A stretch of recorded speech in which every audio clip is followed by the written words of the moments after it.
Comment Dieu fut-il satisfait? Comment était-il possible pour Dieu de dire « Celui-ci est mon fils bien-aimé, en qui j'ai trouvé mon plaisir » Matthieu 3, 17. Signifiant que Dieu était pleinement, complètement, absolument satisfait.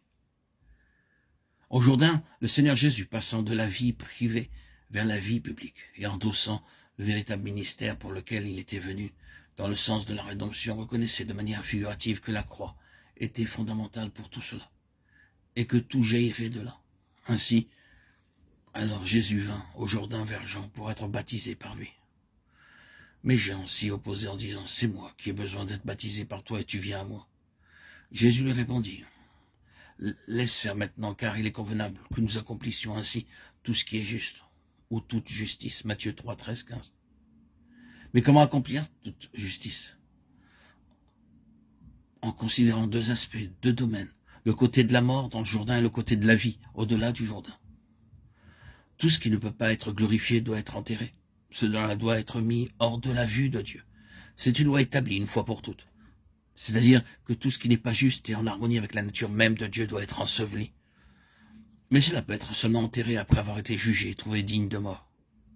C'est pourquoi le jugement s'est étendu à tous les hommes pour la condamnation, et la mort s'est manifestée envers tous les hommes, car tous sont péchés. Romains 5, 12, 18. Le Seigneur Jésus, dans sa propre personne, d'une manière symbolique au Jourdain, prenait la place de toute cette race pécheresse. D'une manière représentative, le jugement à l'égard de ce que nous sommes était porté par lui et était accompli. Comme nous disions dans notre méditation précédente, ce n'était pas simplement le jugement de choses que nous faisons ou que nous ne faisons pas et que les hommes considèrent souvent comme n'étant pas vertueuses, mais le jugement sur ce que nous sommes. Celui qui n'a point connu le péché, il l'a fait devenir péché pour nous, afin que nous devenions en lui justice de Dieu. 2 Corinthiens 5, 21. Maintenant, vous pouvez vous demander pourquoi je vous dis cela. À vous qui, sans nul doute, êtes de véritables enfants du Seigneur. Vous savez probablement tout cela dans votre propre expérience. Et vous voulez certainement le voir dans l'expérience des autres. Mais votre capacité à pouvoir les aider dépendra entièrement du fait que vous êtes pleinement assuré et affermi dans ce domaine de la satisfaction de Dieu.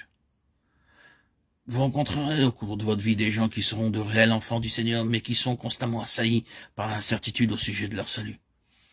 Ils ont constamment leur regard tourné vers leur propre condition spirituelle et sont absolument paralysés par cette question qui concerne le fondement de leur salut. C'est terrible, terrible.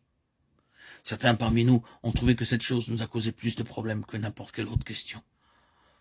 L'assaut satanique vise la foi des enfants de Dieu, en utilisant très souvent certains problèmes nerveux ou physiques, ou par bien d'autres manières, essayant de briser cette assurance absolue. S'il y parvient, l'ennemi a une prise pour détruire le témoignage, paralyser le service et mettre la gloire de côté. Quand vous avez ce genre de choses, vous ne trouvez aucune gloire, c'est une chose terrible, pour la gloire de devoir s'en aller.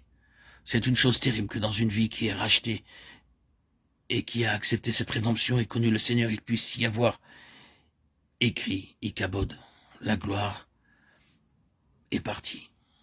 Rappelons-nous que c'est une chose que l'apôtre Paul rencontrait fréquemment lui-même en s'efforçant continuellement de la circonvenir. Pourquoi est-ce que il est si souvent fait mention dans le Nouveau Testament des défaillances d'Israël dans le désert?